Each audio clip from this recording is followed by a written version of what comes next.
सदाशिवसमारम्भाम् शङ्कराचार्यमध्यमाम् अस्मदाचार्यपर्यन्ताम् वन्दे गुरुपरम्पराम्। श्रुतिस्मृतिपुराणानाम् आलयं करुणालयं नमामि भगवत्पाद शङ्करं लोकशङ्करं शङ्करं शङ्कराचार्यं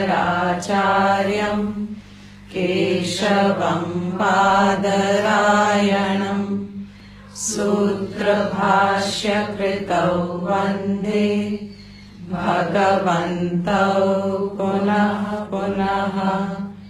ईश्वरो गुरुरात्मेति मूर्तिभेदविभागिने व्योमवद्व्याप्तदेहाय दक्षिणामूर्तये नमः।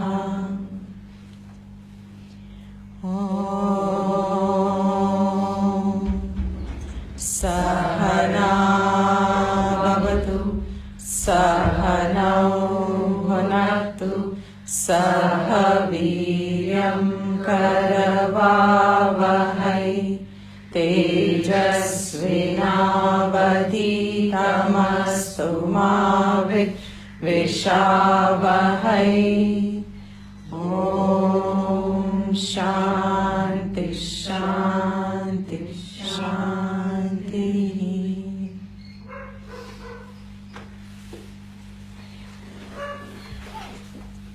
We chant chapter 4, 1 to 24. Shri Bhagavanuvacha imam vivasvate yogam प्रोक्तवानहम् अव्ययम् विवस्वान्मनवे प्राह मनुरिक्ष्वाकवे ब्रवीत् एवं परम्परा प्राप्तम् इमं राजर्षयो विदुः सकाले नेह महता योगो नष्ट परन्तप स एवायं मया तेद्य योगः प्रोक्तः पुरातनः भक्तोऽसि मे सखा चेति रहस्यं ह्येतदुत्तमम्। अर्जुन उवाच अपरं भवतो जन्म परं जन्म विवस्वतः कथमेतद्विजानीयाम् त्वमादौ प्रोक्तवानिति। श्रीभगवानुवाच बहूनि मे व्यतीतानि जन्मानि तव चार्जुन तान्यहं वेद सर्वाणि न त्वं वेत्थ परन्तप। अजोऽपि सन्नव्ययात्मा भूतानामीश्वरोऽपि सन् प्रकृतिं स्वामधिष्ठाय सम्भवाम्यात्ममायया। यदा यदा हि धर्मस्य ग्लानिर्भवति भारत अभ्युत्थानमधर्मस्य तदात्मानं सृजाम्यहम्। परित्राणाय साधूनां विनाशाय च दुष्कृतां धर्म संस्थापनार्थाय सम्भवामि युगे युगे। जन्म कर्म च मे दिव्यम् एवं यो वेति तत्त्वतः त्यक्त्वा देहं पुनर्जन्म नैति मामेति सोऽर्जुन। वीतरागभयक्रोधाः मन्मया मामुपाश्रिताः बहवो ज्ञानतपसा पूता मद्भावमागताः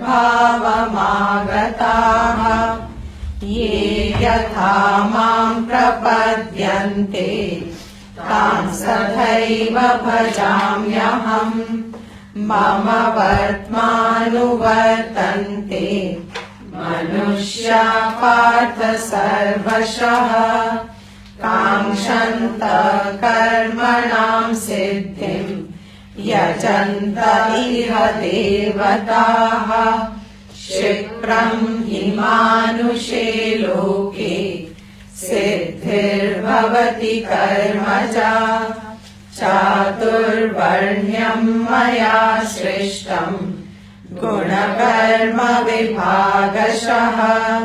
तस्य कर्तारमपि मां विद्यकर्तारमव्ययम् न मां कर्माणि लिम्पन्ति न मे कर्मफले स्पृहा इति मां योऽभिजानाति कर्मभिर्न स बध्यते एवं ज्ञात्वा कृतं कर्म पूर्वैरपि मुमुक्षुभिः कुरु कर्मैव तस्मात् त्वं पूर्वतरं कृतं किं कर्म किमकर्मेति कवयोऽप्यत्र मोहिताः तत्ते कर्म प्रवक्ष्यामि यज्ञात्वा मोक्ष्यसे शुभात् कर्मणो यपि बोधव्यम् च विकर्मणः अकर्मणश्च बोधव्यम् गहना कर्मणो गतिः कर्मण्यकर्म यः पश्येत् अकर्मणि च कर्म यः स बुद्धिमान् मनुष्येषु स युक्तः कृत्स्नकर्मकृत् यस्य सर्वे समारम्भाः कामसङ्कल्पवर्जिताः ज्ञानाग्निदग्धकर्माणम् तमाहुः पण्डितम् बुधाः त्यक्त्वा कर्मफलासङ्गम्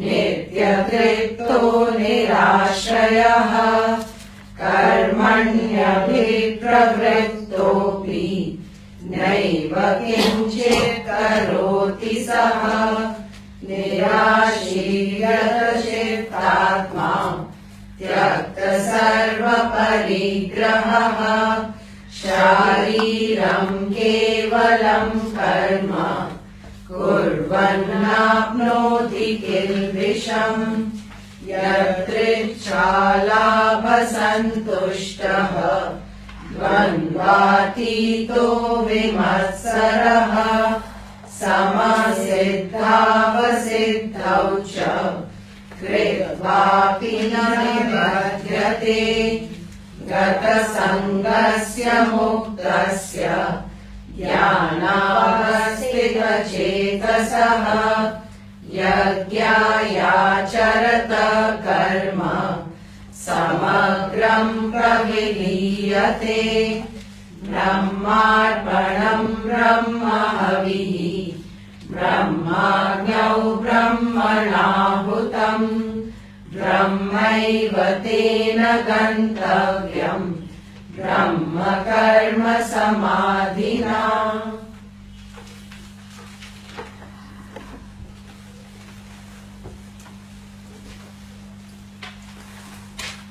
Arjuna was confused with reference to a critical moment, a critical situation in his life. He became confused of what is to be done and what is not to be done. What is right, what is wrong, not just from a relative standpoint, but from the standpoint of the welfare of the masses, from the standpoint of the welfare of his family, and ultimately from the welfare in the absolute sense. With reference to what is absolutely, is there something called an absolute welfare? With reference to that absolute welfare also, he was thoroughly confused. So in that order, his confusion, the more it lingered in his mind, the more it played in his mind, the more his mind began to show expression of neurosis. He started delusional thinking. How you know that he started delusional thinking is that throughout first chapter, his justifications of that critical moment of what he should do or not do, all his justifications were of what he should not do. If you see the entire first chapter, see, whenever we get any situation in our life and we have to make a decision, then we but natural objectively try and figure out the pros and cons of it in a normal language. That pros and cons means we start weighing our decisions. Which decision will weigh on what ground? This is a normal procedure in which averagely a person begins to think. What decision? Decision making involves making a decision. So to make a decision, you have to take a few factors into mind. And those factors have to be examined or have to be weighed against the other factors, etc., etc. Now, in a situation that Arjuna was facing, he also had that options of what he should be doing and weighing it with option of what he should not be doing. And an objective person normally puts the pros and cons equal and then begins to see which plays over what. But in Arjuna's case, we see that his entire mind was only projecting reasons on one side. Why he should not fight the war. Why he should take to the sannyasa way of life. Why he should run away from. Run away was not what he thought it was. He felt that he was doing something wrong by contributing to the war. And in that situation, his contribution meant he was the fulcrum of the war. He was the main warrior. He was the most skillful person in the Pandavas, based on whom the whole war's outcome was to come. He was one of the major warriors in that Pandava field. Now, he knew his role was very crucial. He knew that his role played a lot of importance to the outcome of the war. And if he wanted the outcome to be avoided, he saw it as a situation where he should not contribute to the war. Which means if I back off, then a lot of situation may change. So it depends on his own self whether he wants to fight or he doesn't want to fight. And based on that, the entire outcome of the war can change. That is why he is confused. But in his confusion, he is only projecting the reasons why he should not fight the war. And this is a very important learning for a student of Vedanta or for anybody who even gets just listens to the Gita even occasionally. It is very important to understand the first chapter, which is the context of the entire Gita. And then it is important to understand that Gita is a part of Mahabharata. And then it is essential to understand that Mahabharata is just an itihasa. That Veda Vyasa has compiled to convey what? The entire Mahabharata in the form of 100,000+ verses, in a form of a story, depicting as if it was two families against each other. The war was projected from those grounds, but actually speaking, the story content of it, the entire long lengthy story of Mahabharata, is nothing but the knowledge of the Vedas elaborated.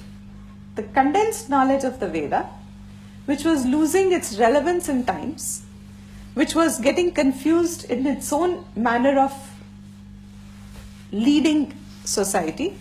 Over there, the contribution of Veda Vyasa by compiling the Vedas and up to the point of writing this Itihasa. And in the Itihasa, Mahabharata is an Itihasa. In Mahabharata comes this Bhishma Parva, in which the Yuddha Parva, in which comes this portion where he puts up the Bhagavad Gita. In between 700 verses, condensed, to speak about the nectar, to depict the nectar of the entire Veda.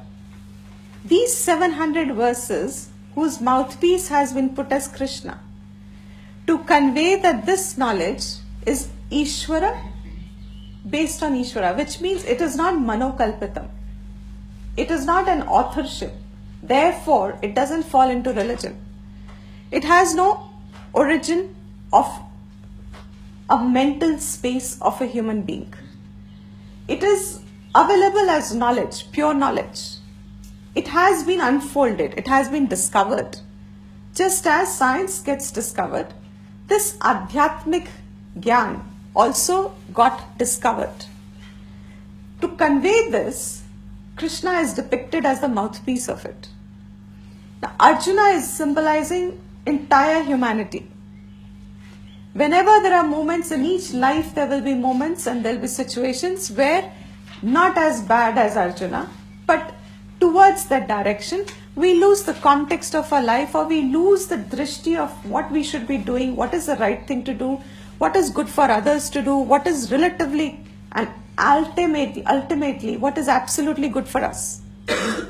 Because of that situation, when we examine that, we need to take a decision.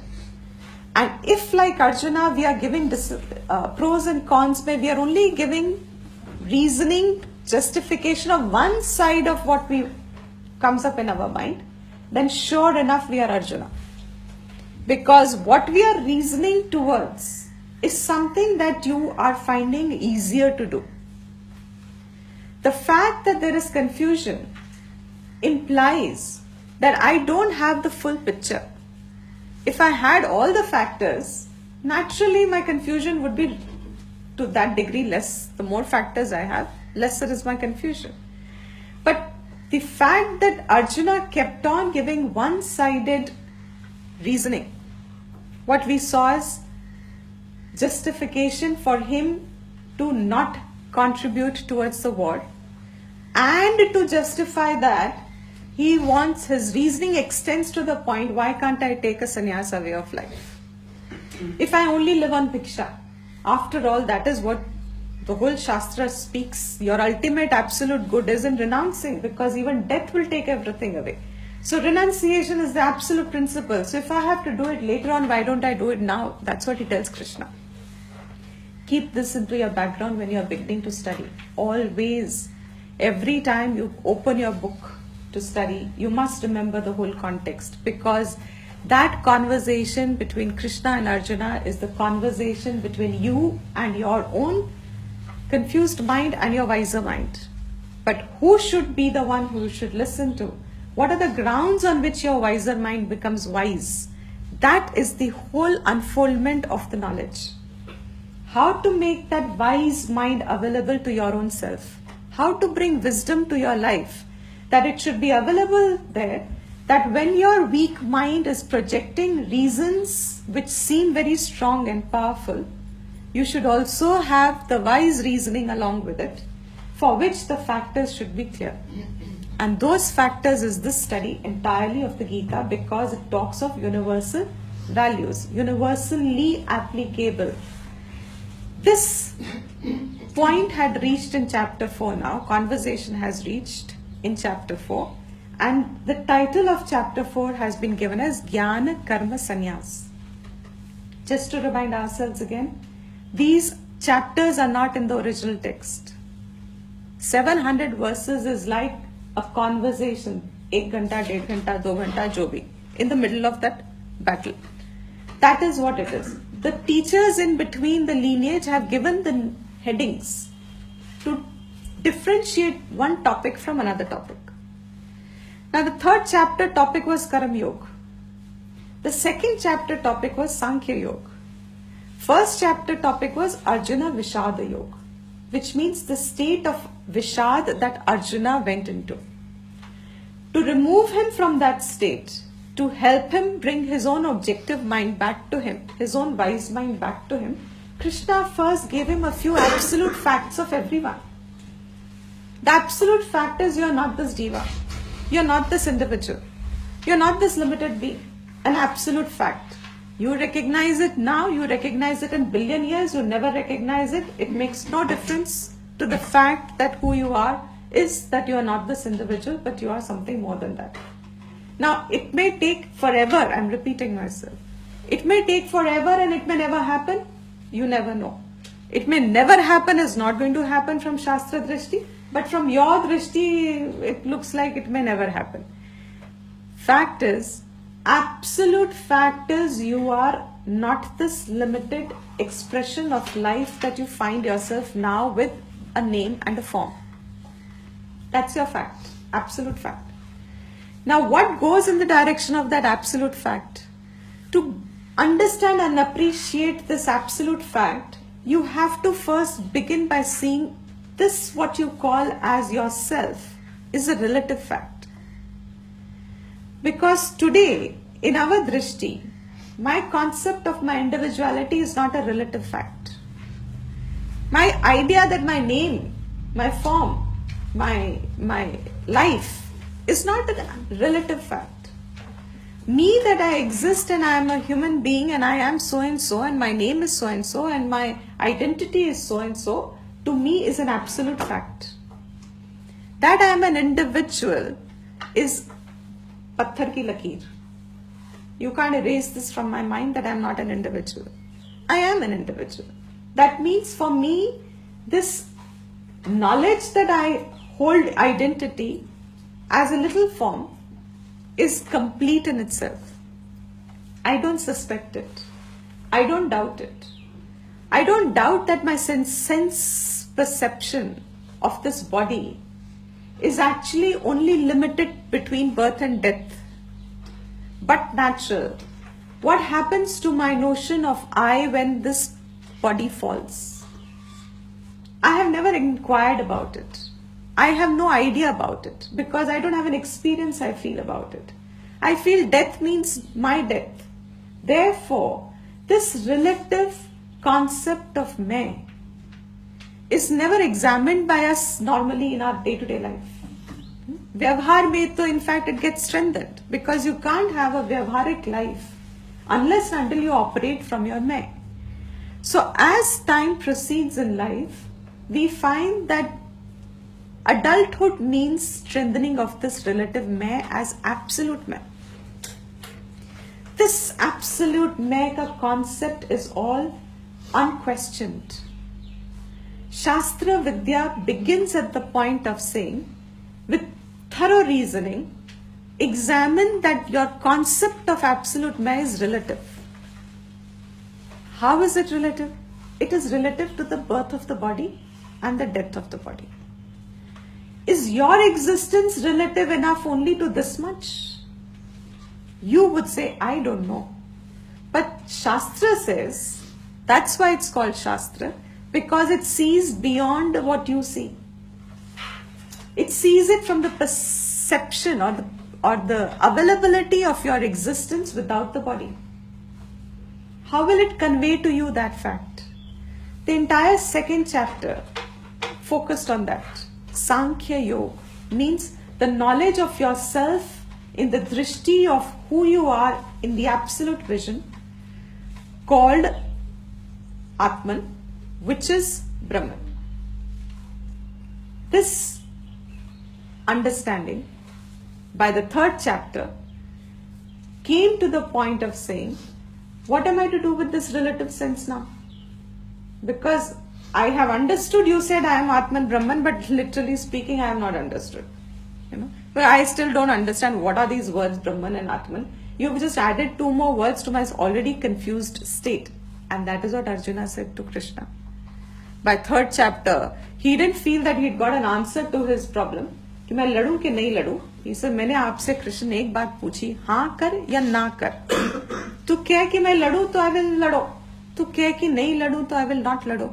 But you tell me ekam vada. What is better for everyone and for everything? I will do that. I trust you, O Krishna. But Krishna gave him Atman Brahman, and in that confused state of mind, and he says, you are Atman, you are Brahman, and you are not burnt, you don't kill, you don't get wet, etc., etc., etc. And then to top it all, and that is what I want you to connect throughout. To top it all, because Arjuna felt he was being very wise in the first chapter, by giving justifications of reasoning, tark he gave, why he should not fight. Second chapter, Krishna has started to tell him how the wise function.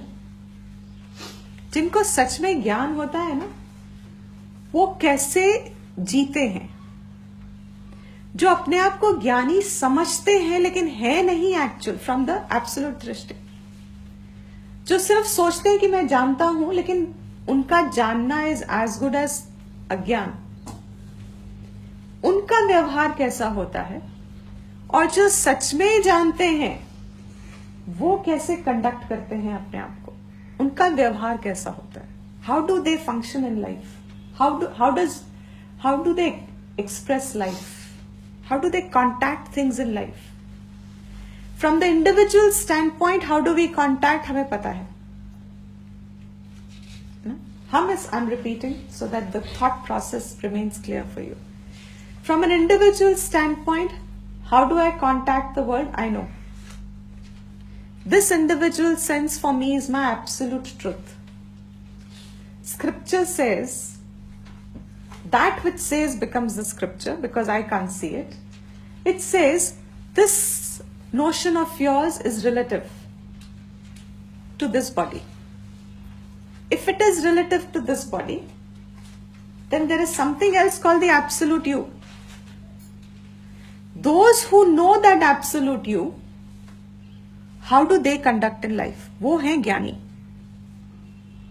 ओ अर्जुन, तू जो इस देह बुद्धि में बैठ के अपनी देह से, देह आत्मा से अपने आप को इंडिविजुअल मान के, may be very well qualified as an individual.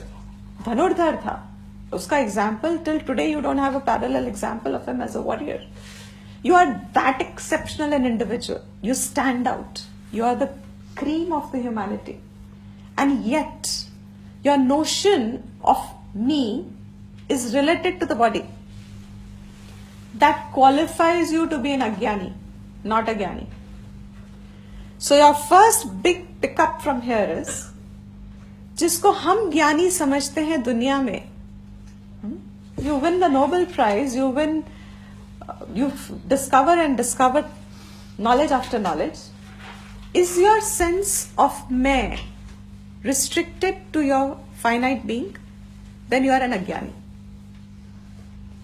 If your sense of मैं is restricted to the finite being, you are an agyani.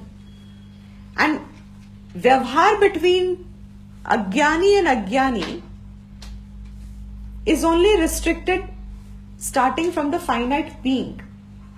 Therefore, that व्यवहार itself will always be finite. Means, उनके individual के अपने basis के आधार पे वो व्यवहार करेगा. That concept of what he knows of himself as an individual, that is his only base for actions in the world. So if two agyanis meet, there will be war. But natural, it has to happen. Because the individual is a relative individual, relative fact. The other individual is another relative fact.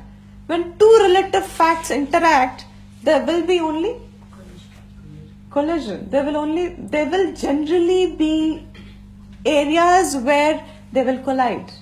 There will be some areas which will match, there will be some areas which will not match. यही होता है दो अज्ञानियों की दृष्टि का व्यवहार.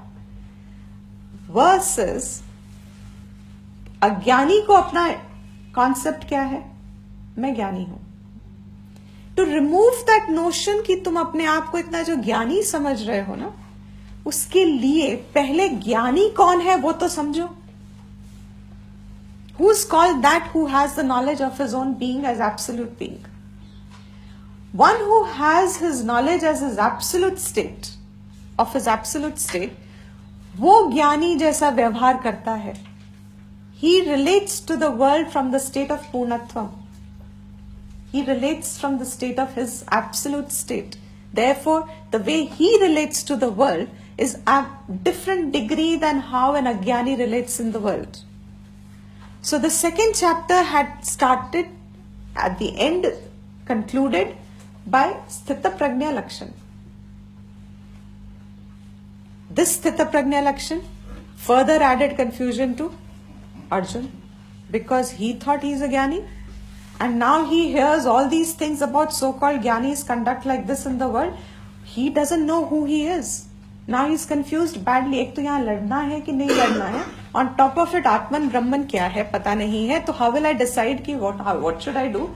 Therefore, war is on the head now. Now on top of it, Krishna has added further to say the wise function like this in the world. Now already he was suffering issues with his individuality. This has stamped it thoroughly now. Therefore, when third chapter begins, means conversation is continuing, suddenly his mind gets overwhelmed, Arjuna, and he says, Krishna, I trust you, I surrender.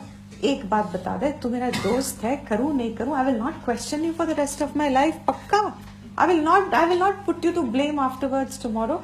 You just tell me and I will promise to you, I will not say a word to you afterwards. I will never make you feel regret that, why did you tell me this? I will never do that. So just tell me whatever. Third chapter, Krishna being Krishna. And thanks to the Krishna characters, all those who play Krishna, and that Teda smile of his that we've all got imprinted with, that he cannot even smile pura Sida, he only has to have a Teda smile like he stands. And he gives his Teda smile and starts the third chapter by saying, what is called karma? How should one act? If you want to get out of this state of confusion, start the focus of self-improvement at the level of your action. And these actions, he says, you surrender to me. Arjun soch raha hoga, who is this person? You surrender action to me? Krishna को मैं कैसे surrender? वो मेरा दोस्त सामने खड़ा है. How am I to surrender my action to him? And by saying this, and on top of it saying that if you want to actually come to the absolute vision of yourself, you have to learn to give up this relative knowledge of yourself. That means you have to start gaining detachment from everything that you so perceive as yourself and so hold on to. Therefore, whatever you receive, also say, मैंने तुम्हें दिया. तुमने मेरे लिए किया, मैंने तुम्हें दिया. Means where are you in the process? Diminished, only to be performing the action. Just by the sheer formula, offer it to me and whatever you get, think I have given you. Just by the sheer formula of Arpan Buddhi, Prasad Buddhi, he says, Dhire Dhire, a stage in your mind will mature. A stage will come. Means your mind will mature of giving up this hold on its relative existence, seeing itself as this limited finite being, and you will be able to perceive that actions flow from you. You are not the doer of it. The small I doesn't do. Actually, even when the actions are performed, you remain the whole.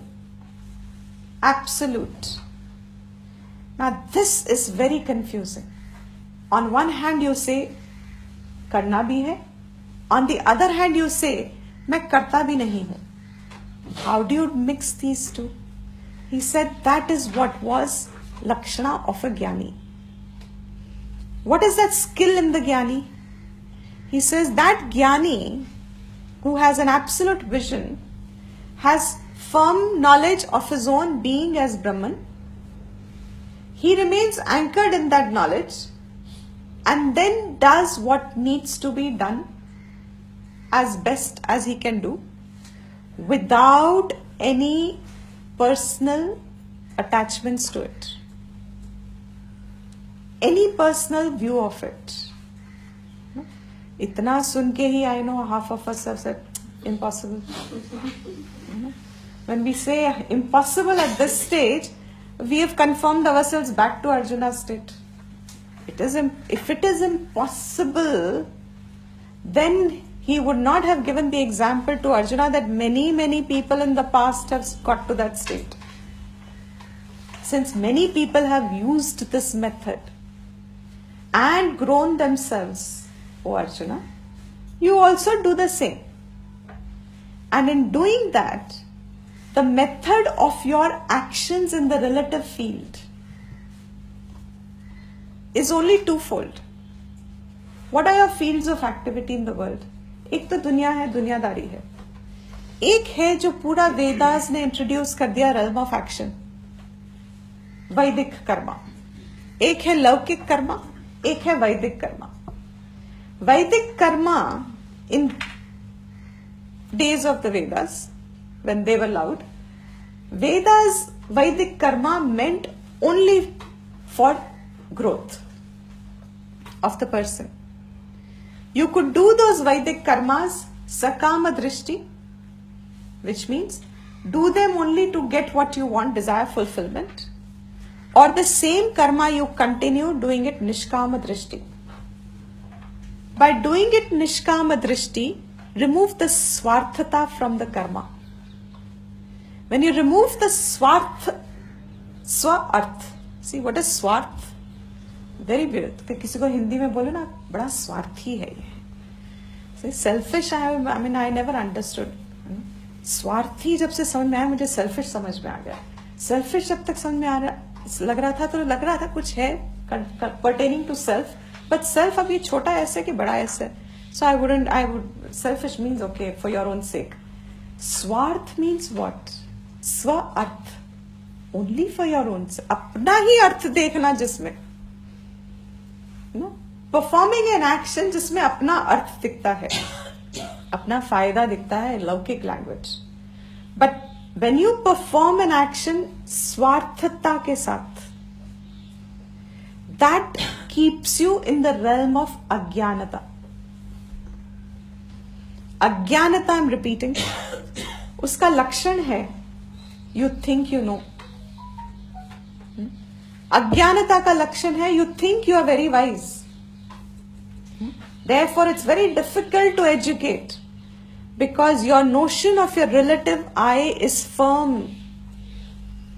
But from the absolute drishti of your own self, who you are, this swarthata is the one that keeps binding you more and more to your individual self, individual notion. If your focus is only this much, then you only strengthen that much. This much meaning the individual.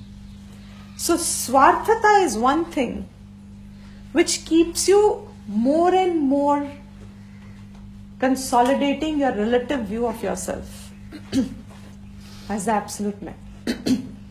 So here Krishna started by saying that when you remove the swarthata from your karma, a stage comes where you actually give up completely anything to get from karma, and yet you are in a position to continue doing the karma. I am repeating. When you start removing swarthata from karma one by one, you don't have to, it's an intentional cleaning like I said last class. When your intention begins to clean at the realm of action, means swarthata कम होने लगती है. जैसे जैसे कम होती रहती है स्वार्थ vision, in performance of your karma gets purified. As it gets purified, but natural, you still have the karta bhav because you think you are an individual. The phal that comes of the same karma starts changing. A person who does a karma with complete swarth vision, supposing someone steals, but he steals only for his own sake, the result is different. But someone steals but to feed someone else and doesn't take the same bread for himself, the result changes. In the vision of the law of the world, stealing. But the punishment will change because the intention has changed. They both can't get the same punishment. If you have killed someone for your sake, just as supposing a doctor on the operation table, full intention to save the person, but for some reason, unsuccessful operation, swaha. Is the doctor to be punished for it? First and foremost, they get that sign from you. Because every doctor understands that there are many factors that can go wrong, and the biggest factor that can go wrong, which Ayurveda alone takes into account, is when it begins the treatment for a person, it takes into account that beyond a point, our best effort also will not, even if a medicine works in another case, it may not work in your case because your own prarabdha is also in play in the treatment. Therefore, unlike allopathy, who will make all claims कि ठीक हो जाता है and then they try and figure it out, Ayurveda starts first from this recognition that the science is correct, but it cannot account for the karma that you have done. That will also play into the contribution of the result with this medicine. So if your product is good, this medicine can have great effect, but if you have to go through something, the medicine may work to diminish it, and supposing you just have to go through it, the medicine will be absolutely not effective on you. The same medicine which will be effective on another person may be not effective on you. And yet, per se, the medicine will have an effect. Generalization is that. Now, keeping this in mind, that your own individual contribution of your own past karma, that individual sense में से स्वार्थता से कितना हमने व्यवहार किया है जीवन में, और ये वेद की दृष्टि है कि ये जीवन सिर्फ एक नहीं है ना, ये तो हमारा कॉन्सेप्ट है that we are only confined to this life. But from the standpoint of the absolute truth, you have, remaining who you are, got many relative existences in different upadhis. Now this unfoldment, as your swarthata removes from your karma, आपका कर्म शुद्ध होने लगता है, और जब शुद्ध कर्म होता है तो फल शुद्ध आता है, और वो जो फल शुद्ध आता है, that again makes you convinced about what you're doing, means that phal becomes pleasant, brings out auspiciousness, gives happiness. You again know, you slowly begin to see a very subtle formation of causation, which is not directly related to superficial action, but which took birth from the intention. This chain of reaction that you're just about able to perceive, you cannot know entirely in depth. You cannot see it in a concrete way through the senses. कि मैंने ये किया था इसलिए ये हुआ है. Just as when I clean the table, a dirty table, my senses see it's dirty. I put the effort, I clean it.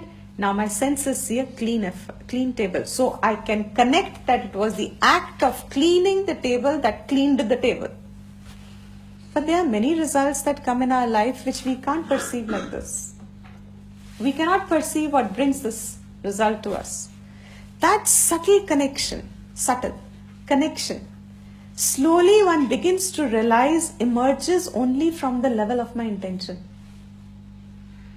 As a person strengthens this belief or this understanding, not a belief but an understanding, as that understanding gets stronger and stronger, he says here, arrives a time in mind that you become freed of all swarthata in yourself. इतना भी स्वार्थ नहीं रह जाता है. वो इतना भी स्वार्थ नहीं रह जाता है, वो कौन होगा? Not with the limited sense of I. अगर आपकी दृष्टि में आप limited I हो, तो you cannot have 100% स्वार्थ free karma. To the extent your relative I has dropped to that extent you can be swarth free. And what will change this absolute vision of your relative vision to absolute vision? That is Gyan. Gyan of your own sake. From this small May to May, the Supreme, I, Brahman, the one who has this Paramarthik Jnanam, Atma Gyan, the one who has Brahma Gyan, the one who has such a Gyan alone can be absolutely free of all Swarthata and still can continue to do the work. और वो कर्म करता रहेगा. These are the points on the 4th chapter now कि उसका कर्म संन्यास हो गया है ज्ञान से. मीन्स ब्रह्म ज्ञान में उसकी कर्म डिपेंडेंसी खत्म हो गई. कर्म dependency means that dependency for the फल, that I do something and I want something. That's got destroyed. And that's the portion he started from.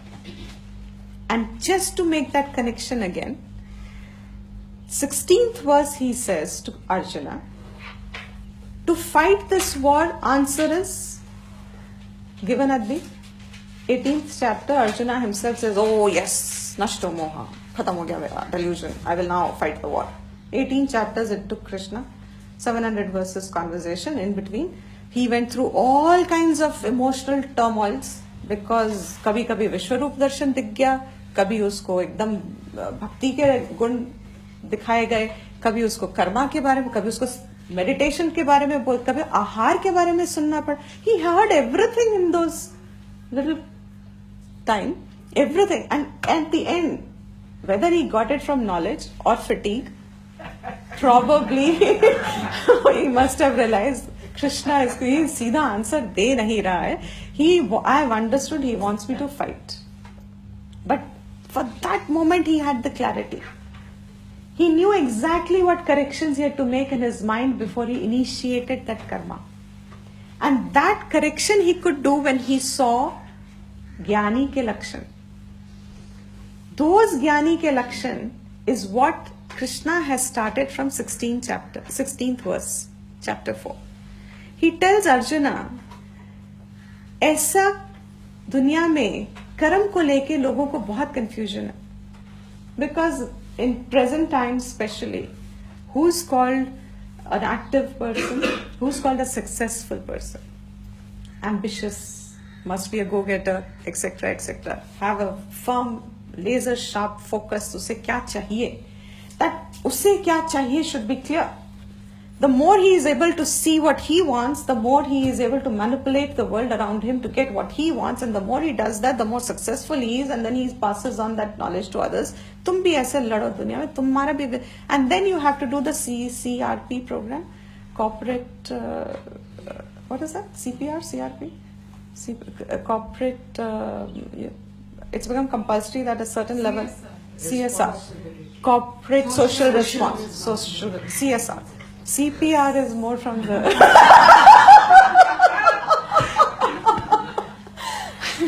if you do CSR you will get CPR. So he says over here, you become so powerful, then you have a CSR. This is a concept of today's successful person. Means the more you can focus on yourself. Here he says, when you see a jnani perform karma, that कर्म को लेके लोगों को कितना confusion है. Should I follow this method that today the world talks of? If so, these people should be happy people, no? Those who have got it all, they should feel liberated. They should feel. But I will not go into that prakarna because we know how they feel. Nobody has ever claimed after getting the best in the world that they are in a absolute place. कि अब उन्हें कुछ नहीं और चाहिए. जब वो कहते हैं कुछ नहीं और चाहिए, it is more of अब कुछ नहीं चाहिए भाई, बहुत देख लिया. It is more like that. It is not कि चाहिए नहीं कुछ.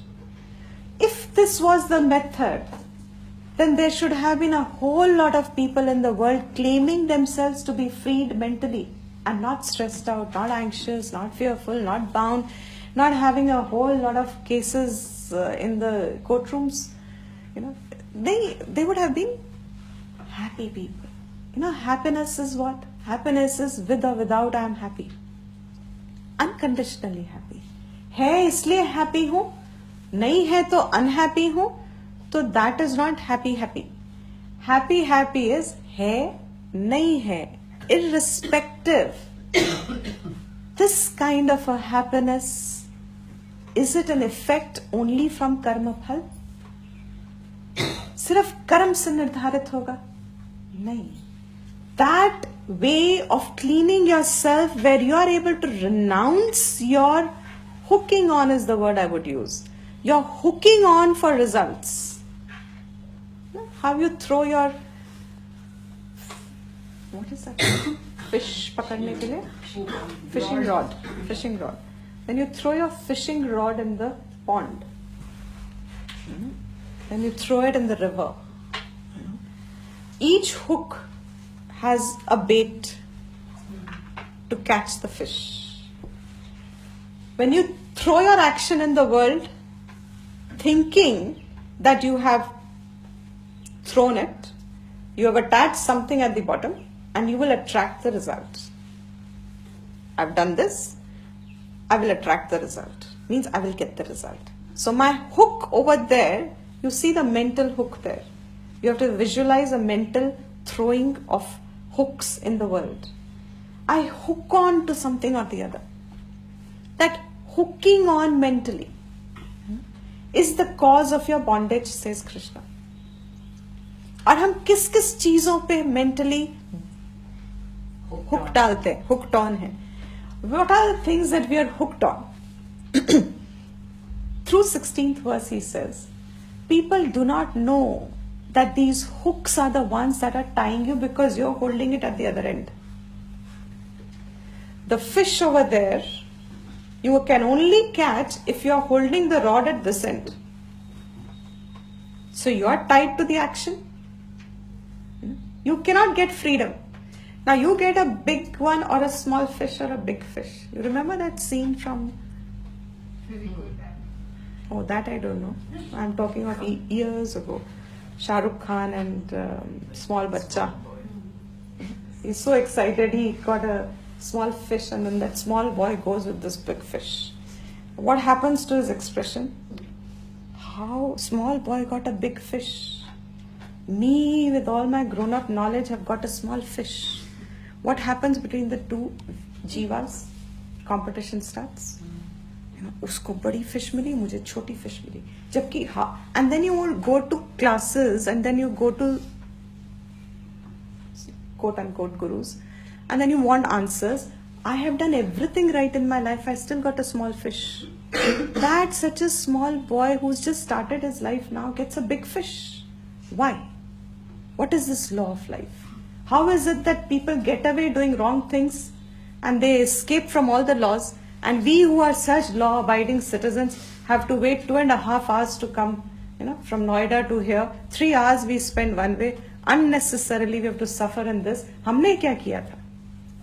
What is it that starts in our mind? We are comparing the fishes. This idea of hook. See how you sell the happiness ruk ke.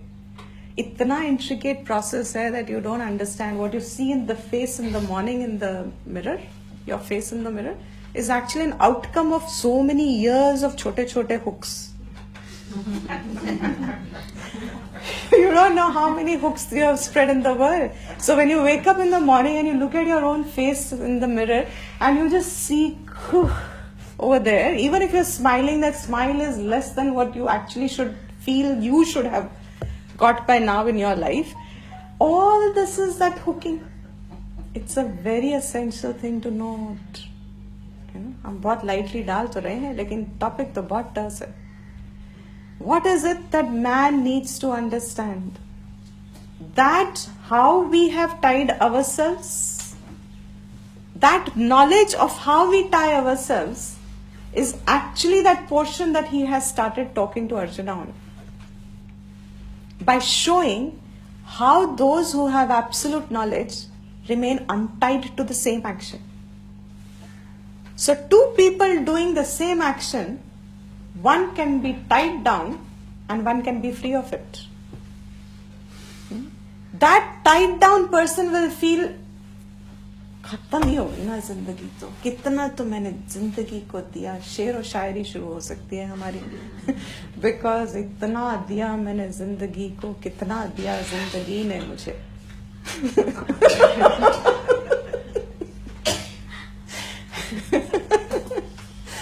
Why? Because you would just feel it is unfair. Life has been very unfair to you.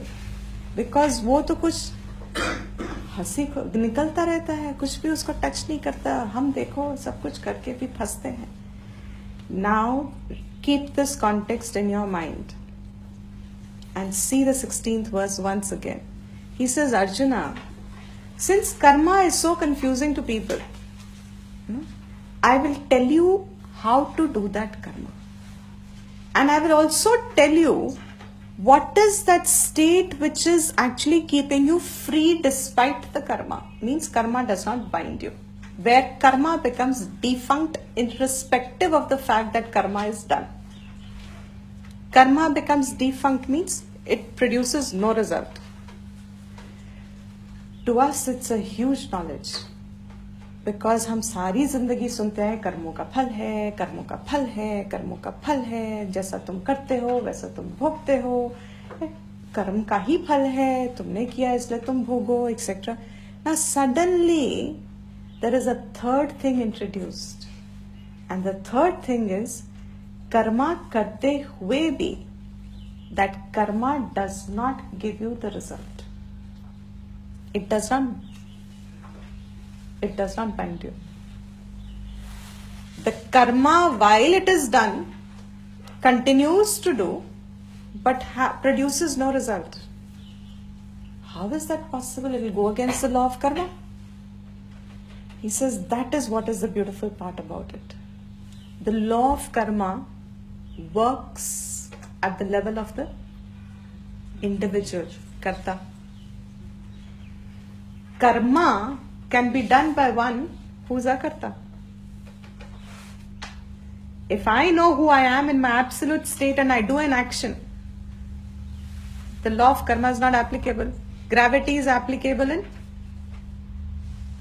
certain conditions. Beyond that, gravity not applicable. Something else is applicable. He says, once you know exactly what is karma and how it binds you, you will also know. He says, I will tell you a karma, but he only lands up telling one.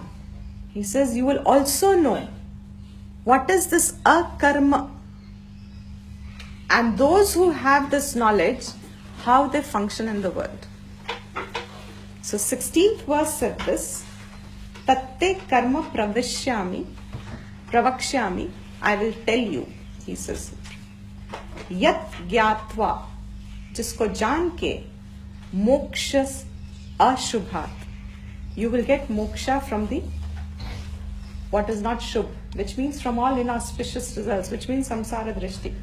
Kim karma, kim akarma, kavayaha api atra mohitaha. All, even the wise people, the seers, they are also confused about what is karma and what is akarma. Then he said, 17th, akarmanaha, karmanaha hi api bodhavyam. You should know karma.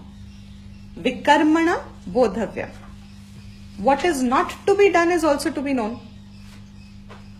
Karam or vikarm is one category. Akarmanaha also you should know.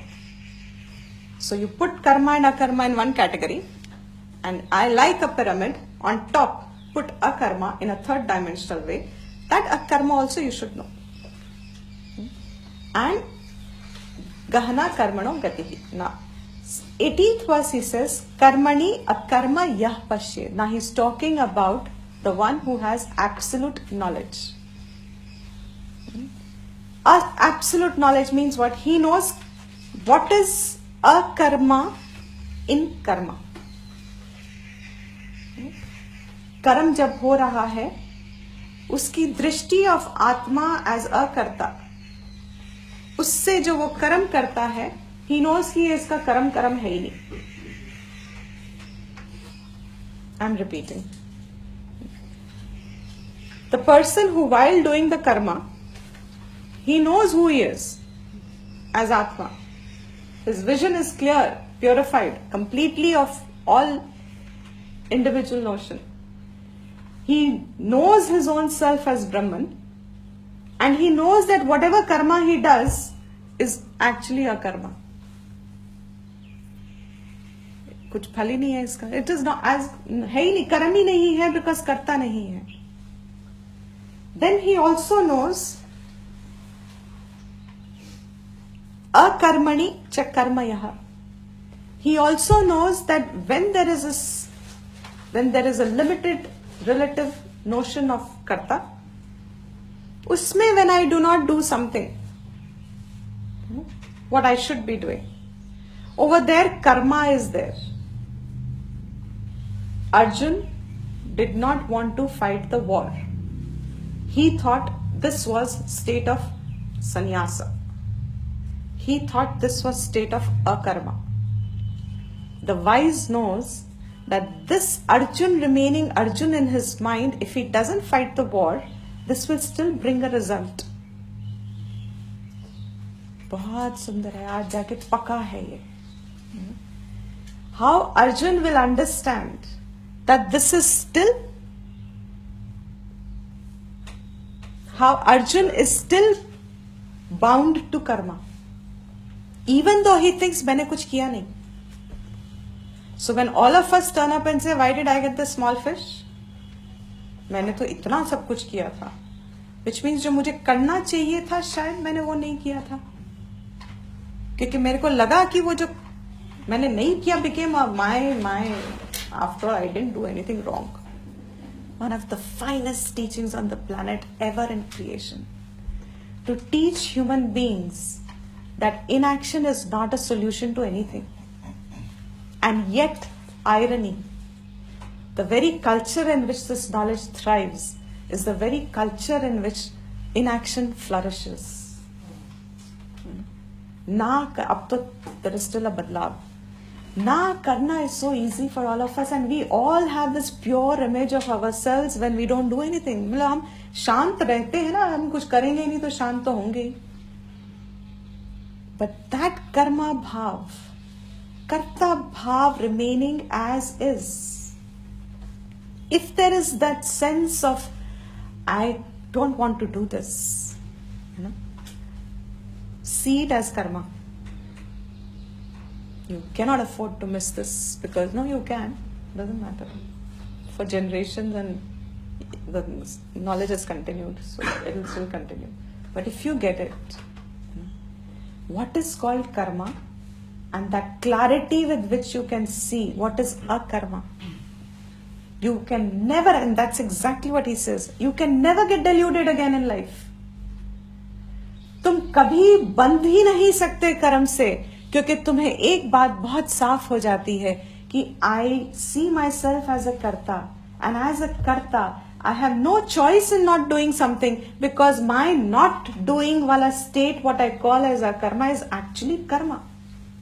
अकर्म में उसको कर्म दिखता है ज्ञानी को. And then सब बुद्धिमान मनुष्येषु, he alone is the one who is buddhiman amongst all men. Why? Because he's yukta. He's joined back to his own absolute notion of his own self. Yukt hai wo. Because he is yukt, kritsna karma krit. He has done everything what needed to be done. Matlab, there is nothing left for him to do. So no obligation is left undone. He has done what had to be done. Means now any karma he does or doesn't do, he is free of the realm of karma. Kritsna karma krit, wo sab kar chuka. This kritsna karma krit is now from 19th verse onwards till 24th verse is like a stuti and the lakshana of the one who is kritsna karma krit with his drishti of what is him being Brahman and what are akarma, what is really akarma. And so in the 19th verse, you see the last line, tam ahuhu panditam buddhaha. Him, he is called the wise one. By the knowers, he is called the wise one. Who? First lakshana. Whose lakshanas are these? I am repeating myself. Jnani's lakshanas. It goes as knowledge to Arjuna, a jnani, who thinks his karma will bring results. Therefore, he is stressed out कि उसे क्या करना चाहिए, contrasting it to the jnani's karmas. And he says, Yasya sarve samarabhaha. The one who has Purna Gyan, his own knowledge of his own self as Brahman, Yasya sarve, he moves about, he does a lot of work. बहुत काम करता है वो. Samarambha means initiates, begins. Sarve, सब जगह, moves about सब जगह, initiating work. But how? Kama sankalpa varjita. Free of any specific sankalpa. He does. Remember when we said this years ago, Swami Chinmayananji, when he first came back from the Himalayas and he started very actively propagating Vedanta in the society, and Swami Tapovanji had warned him to say, don't, you should always wait for students to come to you, don't go out into the society like this, it's against the parampara. Not everybody is ready for knowledge. But Swami Chinmayananji had his own convictions and visions, and when he started, he had very little time left by the time he started all this, so he had to do it at a very fast pace. He was head on in his vision. And at that time when he was starting all this, har shahar mein ek chinna mission khul raha tha, someone asked him, Swamiji, what will happen to you after you die? And in his rhetoric style he had said, I don't care if they make them war houses. When we heard it for the first time, hum baithe apni drishti mein, students, see our experience. Swami Chinmayanji said that. He goes about doing his karma kama sankalpa varjita, not knowing what is going to be the result of it. He just does what he has to do. If there is a sankalpa, then he cannot do action at that level at which he does. Why? Because sankalpa is the one that is binding him to that. Whatever be the outcome of it, he doesn't know. He cannot control people after him to say, ab ye kya karenge iska. He doesn't know what they're going to make. He doesn't even know if there'll be one student in his all these places, or are they going to become ghost houses tomorrow. And he started big ashrams. He was not like do kamre ke ashram. No. His ashrams would hold 70, 80, 100 students and visitors and other. Everywhere the movement was. Calm, I'm just taking it as an example of the sentence he made. I'm not saying this is right or wrong. Don't from our own avidya drishti judge anybody else. His statement was this. Our learning was kama sankalpa varjitaha. His focus was not on what is to come out of it. His focus was what was I to do. And that's it. From his state of knowledge, what he felt was the right thing to do, he went about doing that. Now, further he says, Yasya sarve kama sankalpa. That is the first point. Free of sakamata. Whenever we do a karma, any action, I'm repeating myself, whether we do Vedic karma or we do Laukik karma, what binds us to this is sankalpa, and that sankalpa defines kamana. The same action can be sakam and the same action can be nishkam. Sankalpa rahit kam, karma, which becomes defunct. That's why all the Vedikas, Pandits, will ensure you take some sankalpa. Because without a sankalpa, karma done is no karma. अब आप bank में पैसे जमा करने जाओ और आप अपना खाता नंबर ना लिखो तो बैंक वाला पैसे लेता है? वो कहेगा भैया किस में डालूं? वैसे ही आप कर्म करते हो तो खाता लिखना पड़ता है ना. This person in this time in this काल इन दिस स्थान is doing this for this reason, therefore I start this karma, therefore there is Bhagwan whatever will give me result. And so khata, that writing time and date and saying it in your sankalpa is actually telling your khata number, so that the result comes in that khata, it doesn't go somewhere else. No, I'm serious, it works like that only, otherwise Ishvara can also get confused, na kisko kya dena usse kya pata. So he sets his time and space coordinates as your khata number, because no two people can be simultaneously sitting at the same sthan. So when you sit at that sthan and that space and that time, and you do that karma, now that's your khata number. Kama sankalpa varchitaha, sa kama drishti is completely gone. There is no personal karma behind his karma. There is no karma behind his karma. Such a person, first thing, see where he started by saying buddhiman kaun hai? Who knows karma in akarma and akarma in karma. Tam, in the 19th he says, he is called a wise man. 20th verse, he says,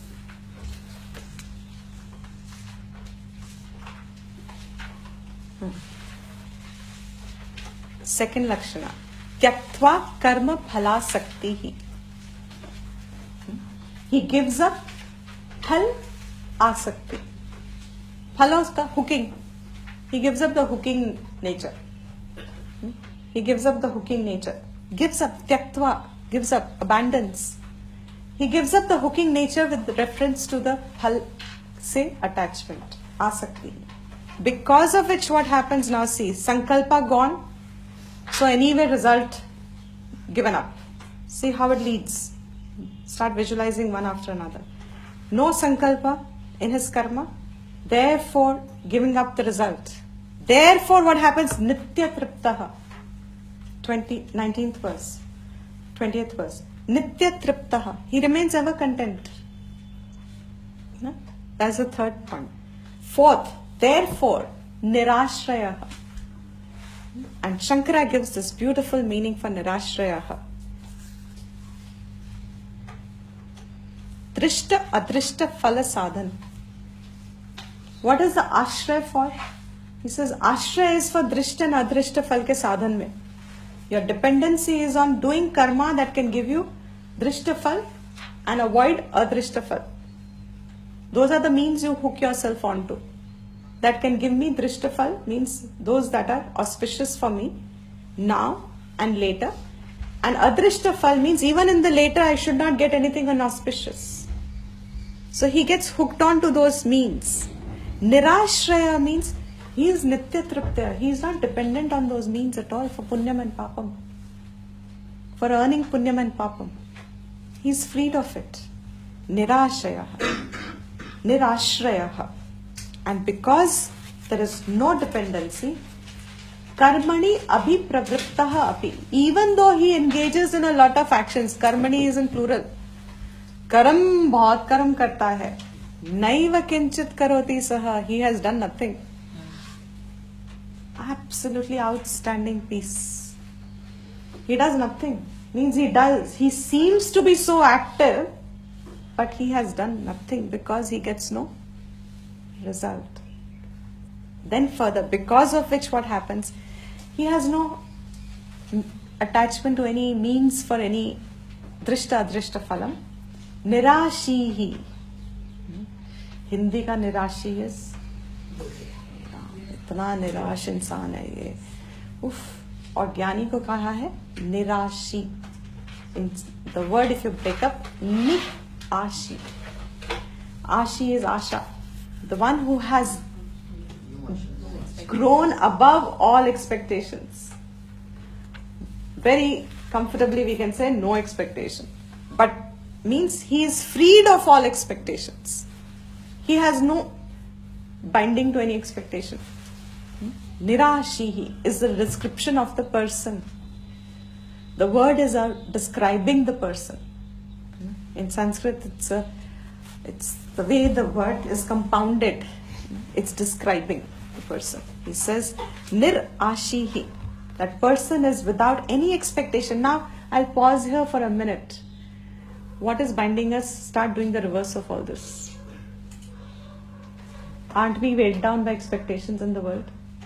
From people, from things, from relations, from objects, from the government, from the opposition, from even the international communities, from UN, from expectation.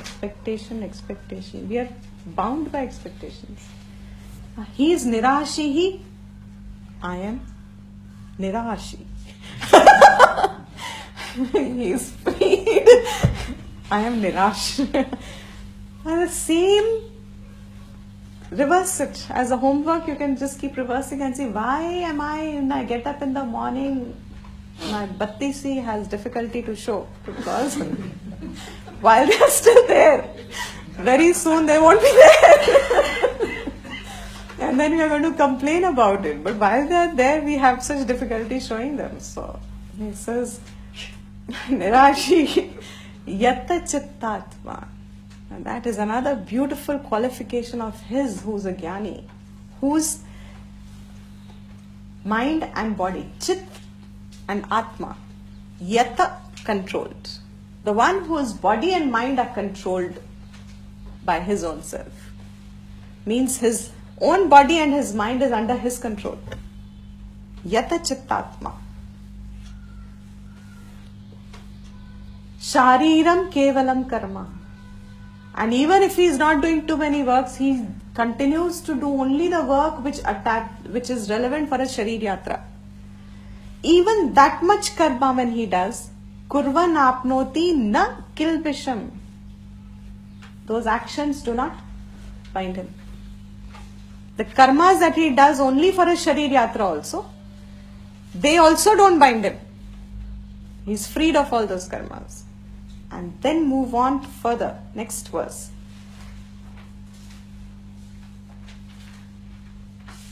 Yadricha labha santushtaha.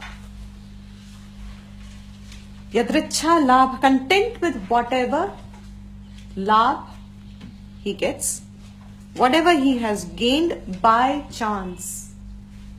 वो तो अपना कर रहा है जो कर रहा है, जो आ रहा है, जैसे जैसे आ रहा है, by chance if he gets something, he is just content with whatever he has. Comes by chance. Everything comes functioning by chance. He is yadricha labha santushtaha. Then dvandva titaha. Next one. How many did you write? No. Number. Give me the number. 9. Now this is the 8 have come so far. 9 have come so far. This is the 10th. I'm going to repeat this fatafat once again. 10th will be Dvandva Atita. Correct? So Dvandva Atita is the 10th one.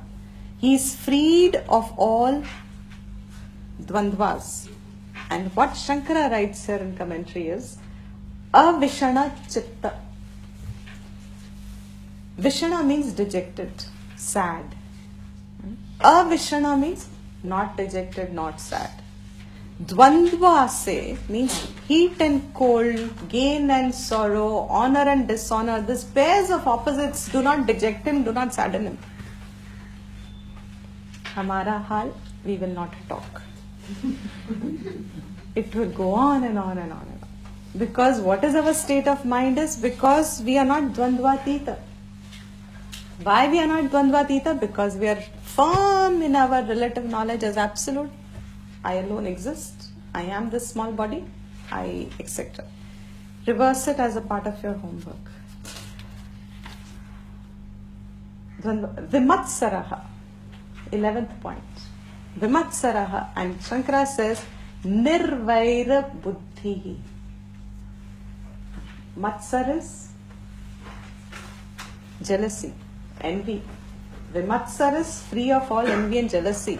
And what does Shankara say? Nirvaira Buddhi. He has no enmity nowhere.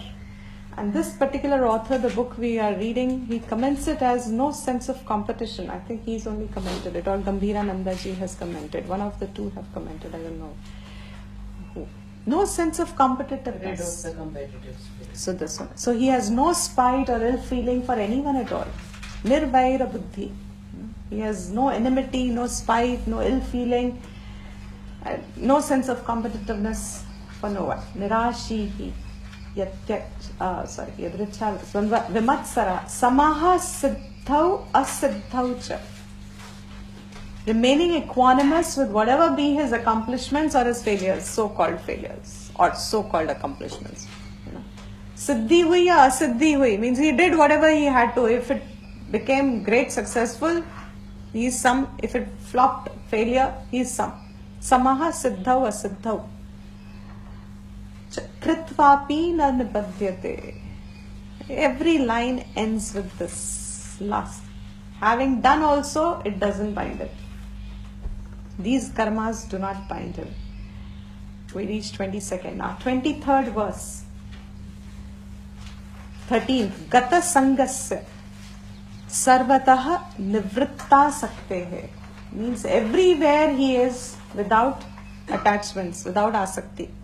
Gata sanga. जिसमें से सब sense of attachments is gone. Gata sanga. Everywhere free of attachments. Muktasya. 14th. He is completely liberated. And Shankara says, Nivritta dharma adharma adi bandhana. Means he is liberated from all dharma and punya and papam. वो जो बंधन करता है इंसान को पुण्य और पाप से बंधता है. Adrishta fal, when it becomes drisht in the form of punya and papam, you experience bondage. You experience frustration, you experience agitation, you experience disturbance. He's freed of it. Why? Jnana avasthita chetasaha.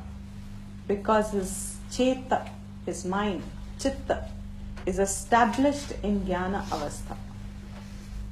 He's established in jnana. Brahma jnanam, he's established it. So, doing everything also, he has done nothing.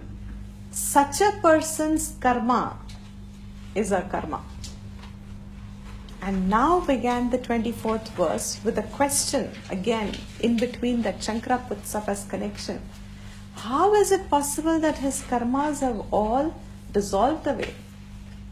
What is that state of jnana avastha that he concluded in the previous verse?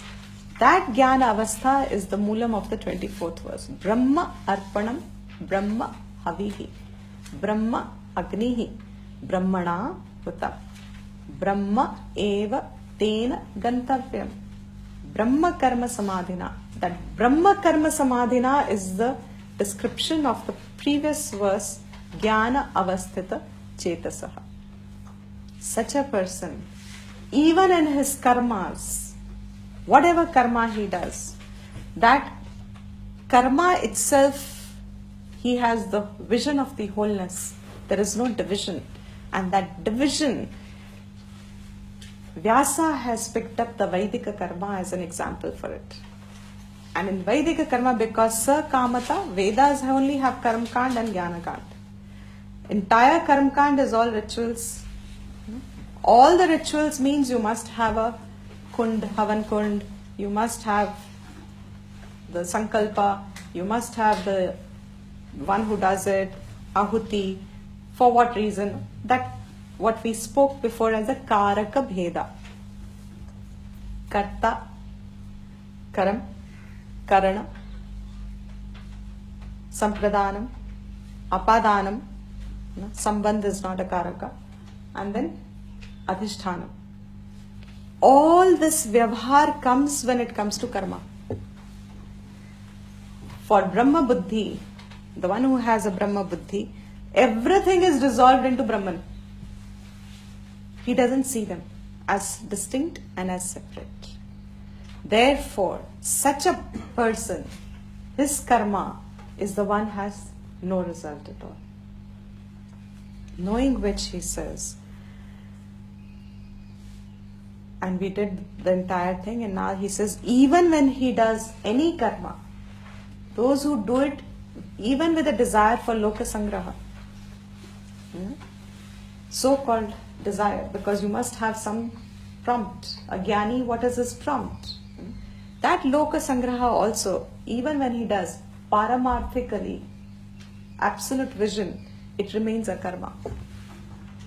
Because in his knowledge, everything's Brahman. So it remains a karma. Why? Brahma buddhi upamridatvat. Because of his Brahma buddhi, all the karakas have got destroyed. So किसके लिए कर्म कर रहा है ही यहाँ पे सब ब्रह्मन. कौन कर रहा है ही ब्रह्मन. जो मीन से कर रहा है, मीन्स अलग है ही नहीं ब्रह्मन से. फल क्या है? ब्रह्मन है. What will I get out of this? Brahman, there is no bhed. There is no karya karana bhed. Because there is no distinction between cause and effect.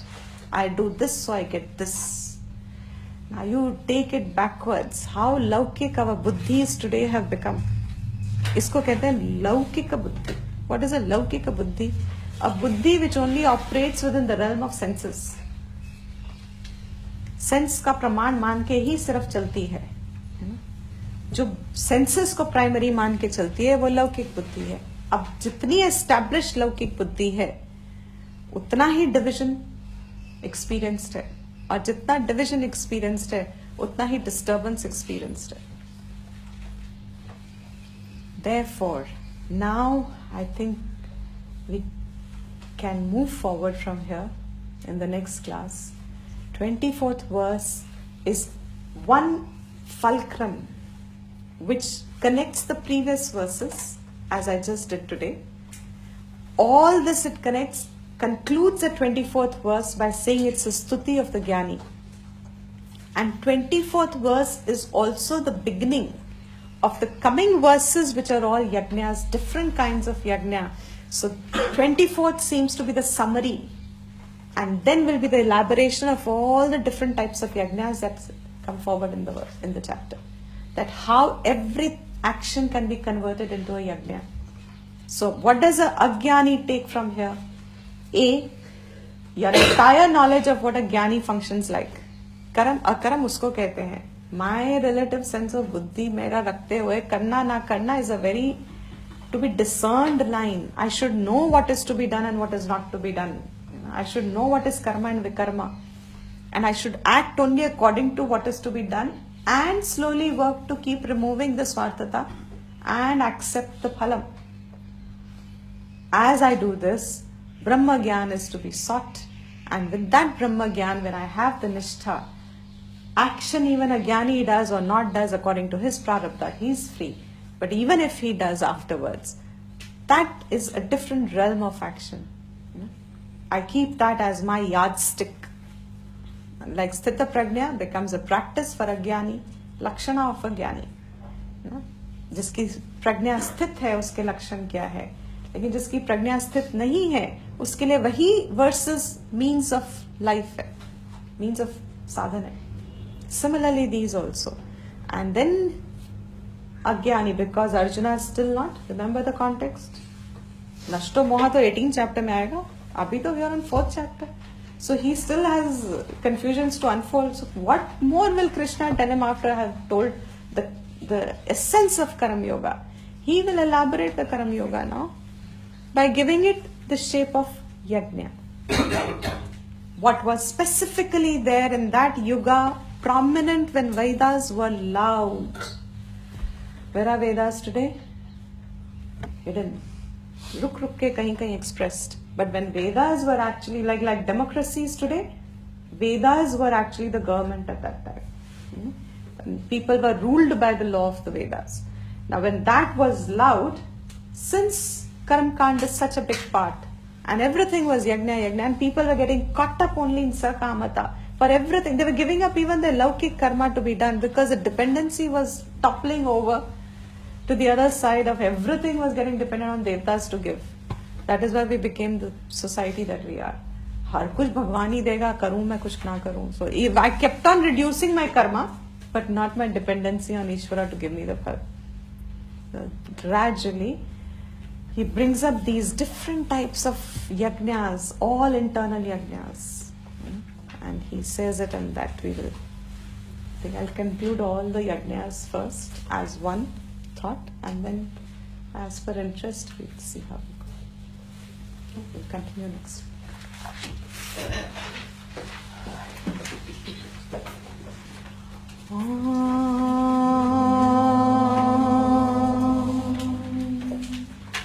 Purnamada Purnamidam Purnat Purnamudachyate Purnasya Purnamadaya Purnamevavashishyate. Om Shanti Shanti Shanti.